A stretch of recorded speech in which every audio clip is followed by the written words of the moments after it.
Another royal scandal is brewing, courtesy a book called Endgame. The new book on the British royal family has been pulled from shops in the Netherlands amid reports of a translation error. The Dutch version of the book reportedly reveals the identity of a member of the royal family who allegedly questioned the skin colour of Prince Harry and Meghan Markle's first child, Archie. The author, Omid Scobie, is believed to be close to Harry and Meghan. The book claims that Meghan named two people who made racist remarks in private letters she exchanged with King Charles in 2021. According to reports, in the Dutch translation of the book, the name of the first royal was very specific, and there was also a second name mentioned elsewhere that was a little bit vague. Scobie, however, insists that the identification of the royals is simply a translation error. In an interview to Oprah Winfrey in 2021, Meghan revealed that there was concern within the royal family about her baby's skin tone and how dark he might be. Remember, Meghan Markle is biracial. She did not name the person, saying that it would be very damaging to them. Winfrey later clarified that Harry had told her that it was neither the Queen nor Prince Philip.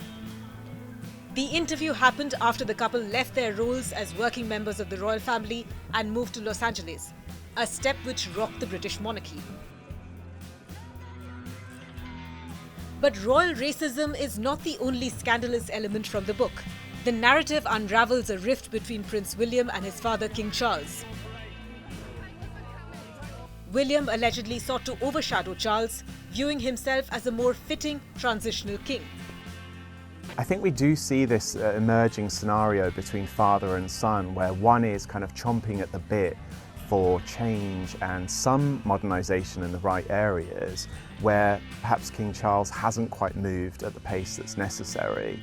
And it's happened in other areas. After the coronation, just 3 days later, it was Kensington Palace that briefed journalists, including myself, that Prince William would do things differently when it's his turn, that it would be leaner, more mindful of the economic climate that we're in. And I think it's those comments that show us that rather than being in lockstep with one another, which is the palace's term for how the father and son are, we're seeing these very different agendas, and someone who is clearly keen to kind of bring in change, but may have to wait 15, 20 years for that to happen.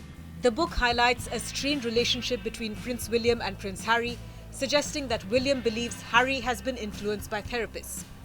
Harry also felt ignored in times of sadness, like when the Queen passed away and he was allegedly kept in the dark.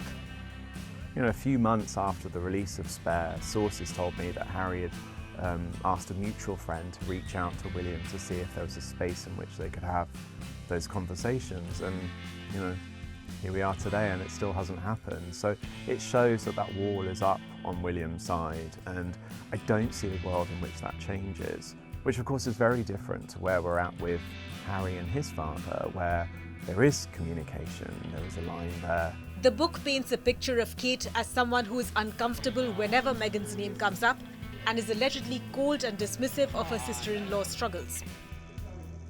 You really had to do that?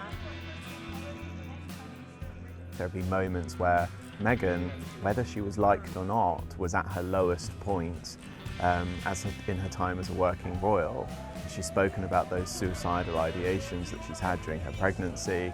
For Kate, who's a mental health ambassador who champions the early years sector, including focus on pregnancy right up until the age of 5, you would think that that might have struck a chord with her. But there seems to be just this distance that has continued between the two, and does to this day. I mean, as far as I know, they haven't had a proper conversation in a number of years. Harry recently missed King Charles' 75th birthday, underscoring that his relationship with the rest of the royal family appears to be beyond repair. Harry and Meghan have been vocal about the fallout, both in Harry's memoir called The Spare and a recent Netflix documentary on the couple.